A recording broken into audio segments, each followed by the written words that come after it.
पहले मन नहीं लगता भगवत चिंतन में। भगवत चिंतन जबरदस्ती करना पड़ता है। भगवत चिंतन जे ही प्रारंभ करोगे ते ही बहुत बाढ़ आ जाएगी पाप चिंतन की।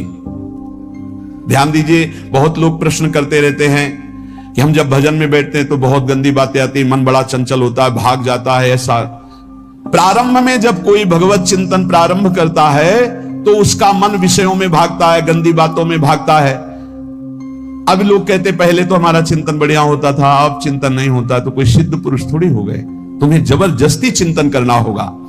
जगत के प्राणी में जहां मन जाए तो इसमें भी भगवान, पदार्थ में मन जाए तो उसमें भी भगवान, जहां जहां मन जाए वहां वहां भगवान देखो, या मन को हटाकर नाम मंत्र में लगाओ। ऐसे भगवत स्मृति जागृत की जाती, बार बार प्रयास करना होता है। कई लोग ये प्रश्न करते हैं कि हमसे बड़े पाप हो गए तो क्या हमें भगवान की प्राप्ति हो जाएगी? तो यहां कह रहे हैं भगवान किसी के पूर्व जीवन को नहीं देखते हैं, वर्तमान के भजन को देखते हैं। पकड़ो इस बात को। अगर वर्तमान में आज आप सुधर गए हो, नाम जप कर रहे हो, तो आप भक्त हो। ये गीता जी में भगवान ने कहा, अपिचेत सुदुराचारो भजते माम अनन्य भाग साधुरेव समन्तव्या सम्यक देवशिता। ऐसा बहुत दुराचारी पहले रहा है, बाद में उसके मन में आ गया कि भगवान के सिवा हमारा कोई कल्याण करने वाला नहीं, हमारा कोई नहीं। तो भगवान कहते हैं मैं उससे साधु ही मानता हूं, उसे साधु बना देता हूं। भगवान किसी के पूर्व जीवन को नहीं देखते। बहुत बढ़िया बात है। कल तक हम क्या करते रहे भगवान नहीं देखते, आज क्या कर रहे हो ये देखते हैं। यदि आज आप भजन में लग गए हो, अच्छे आचरण कर रहे हो, तो आपको भगवत प्राप्ति हो जाएगी। भगवान ये नहीं देखते कि पूर्व में पुण्यात्मा रहा है कि पापात्मा रहा है।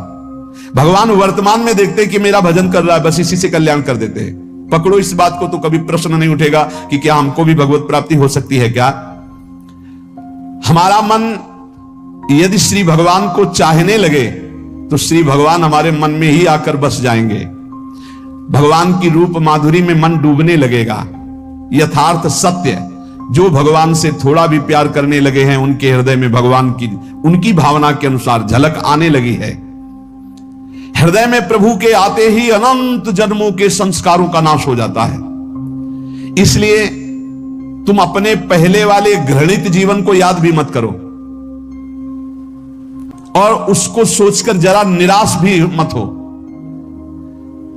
अमावस्या में घोर अंधकार रहता है, पर प्रातः काल में अंधकार नष्ट हो जाता है। ऐसे ही नाम का उच्चारण करते ही तुम्हारे जितने पाप अंधकार हो सब नष्ट हो जाएंगे। तुम चाहो कि एक क्षण भी प्रभु को ना भूलो। अब वर्तमान में ऐसी स्थिति बनाओ। जो प्रभु को नहीं भूलने की चाह करता है कि मुझे ऐसी स्थिति प्राप्त हो कि मैं कभी प्रभु को ना भूलूं, तो सच्ची मानो और कोई बात भगवान सुने ना सुने, ये बात जल्दी सुन लेते हैं।